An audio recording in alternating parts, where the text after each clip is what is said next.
اسرائیل اور لبنان کے درمیان امریکی ثالثی میں طے پانے والی جنگ بندی کے اعلان کے چند گھنٹوں بعد ہی جنوبی لبنان میں اسرائیل نے حملے کر دیے۔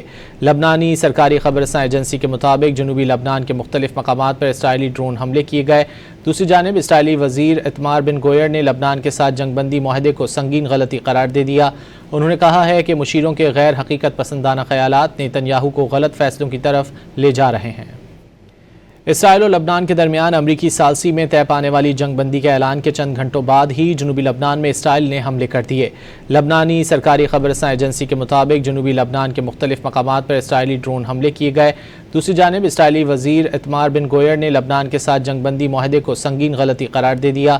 انہوں نے کہا ہے کہ مشیروں کے غیر حقیقت پسندانہ خیالات نیتنیاہو کو غلط فیصلوں کی طرف لے جا رہے ہیں۔